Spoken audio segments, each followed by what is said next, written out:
The Crow is a brand new film directed by Rupert Sanders and starring Pennywise himself, Bill Skarsgård, and FKA Twigs. And with the 1994 film being so damn iconic, it's hard not to look at this film and be like, why? But I still went and checked it out, and I was actually kind of surprised. So that's what we're going to be talking about today, my friends. This is my spoiler-free review of The Crow. So hit the like button to help this video, subscribe if you're new here, and let's fly. So, The Crow. Soulmates Eric and Shelly are brutally murdered. Given a chance to save the love of his life, Eric must sacrifice himself and traverse the worlds of the living and the dead, seeking revenge. And before diving into this movie, I would be remiss if we didn't just talk about the Crow franchise. The source material and the origin of this story actually comes from a comic book series of the same name. It was created by James O'Barr in 1989, and funny enough, and anybody please correct me if I'm wrong here, but I heard that the cult classic, the 1994 version, is apparently a bit different than that story, and fans of the comic books were actually mad when that first came out because it didn't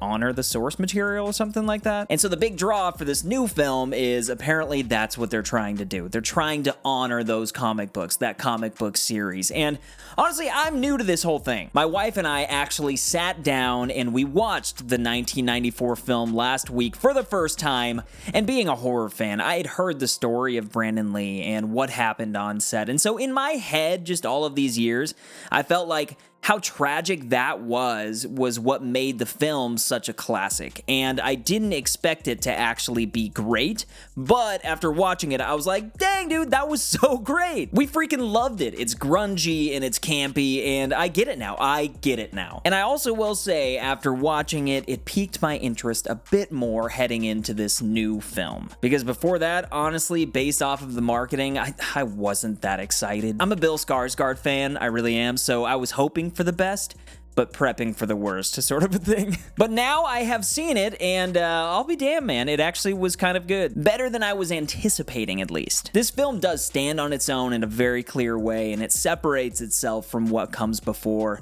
mainly just by focusing and keying into the romance of Eric and Shelly. In the original, it kind of catches you up to speed on their romance with flashbacks and such, but in this movie, they really dive into it for the first while of the movie. They make it a point to spend some serious time with these characters. And like I said, I love Bill Skarsgård. He's one of my favorite actors out there right now. And I want to say on the record that I think that Bill Skarsgård absolutely held it down in this movie. He carries the entire thing, and his look is so unique.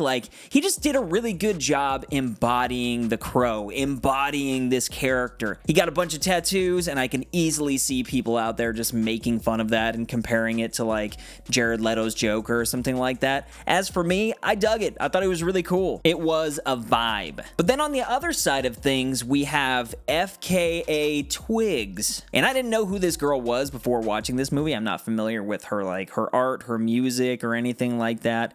But as for her performance in this movie, she was okay, I guess. I feel like maybe someone else could have worked better. There was nothing about her performance that I absolutely hated. She was just a little dull. She doesn't have much presence on screen. And you kind of want that, strike that. You need that in a movie like this. You need the love interest to work, and she kind of doesn't. But aside from that, I just thought that this movie exists in this weird space between being iconic and a campy cult classic, and then also trying too hard and cheesy. There were really cool moments that actually made me feel something. There's one moment in particular where Eric is putting on the makeup for the first time, and there's this, I think it's a Fuji song or something, but it's really melodic, really dark, really grimy. He's putting it on. I kind of got chills. I was like, dude, this is so badass. But then you go from that to some of these set pieces that are set to opera music, chorale music, and that did not work for me. There are several music choices throughout this film that are just so much different than what was happening in the scene prior to it. And where a movie like Civil War can take strange music and put it on these heavy scenes, I feel like this movie just couldn't succeed with that. because it was choosing the wrong things, and it was also trying to just establish a tone. There are moments in this film that are seemingly trying to be funny, but like this movie doesn't need to be funny. That's where I found most of my problems with the tone. It constantly felt like this movie was trying to figure out what it was, and there were moments where it would find it and I'd be like, yes, but then it would dip out and I'd be like, dang. But if you're looking for something different, like, it does tell a more detailed and dark story than the original, and I thought that was fun. But one thing to note, it doesn't up the ante much. The bad guy in this is about as straightforward as it gets, and that was a little bit disappointing. It's not like he's carrying around a sword and has this crazy badass girlfriend like the original. And the henchmen, the henchmen in the original are just these guys who have no fear and are screaming and running all over the place. The henchmen in this are just dudes in suits. And then you have the Crow, and he isn't carrying around a guitar, unfortunately. And I know the point of this wasn't just to remake the original, but with how slow and bland this movie was at times, it just could have used a little bit of spice. It could have used some of that, and I did find myself enjoying this because the performances were good, and the cinematography was good, and some of the ideas were cool. The blood and the gore and the kills were awesome, and the vibe was something that I think the 17-year-old version of myself probably would have been obsessed with. I probably would have watched this on repeat. This is a different Crow movie than what's come before, and it dives deeper into the paranormal. We go places we've never been.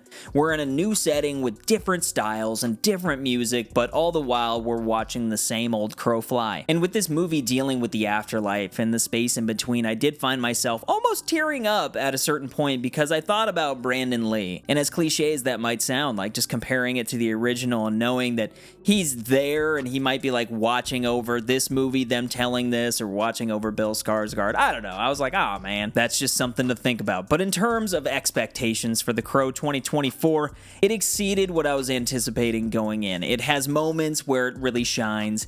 It's gothic, it's gory, it's sexy, and it definitely has a story to tell. And more than anything, I think that it's worth at least a trip to the cinema to go check out. But as per usual, I do want to give my Jones Vibes star rating, and my friends, I'm giving The Crow 2024 3 out of 5 stars. No doubt. But let me know all of your thoughts on The Crow down in the comments. Did you like it? Did you not like it? Let me know down below. Also, make sure you hit the like button, subscribe, and keep up the good vibes. Peace, my friends.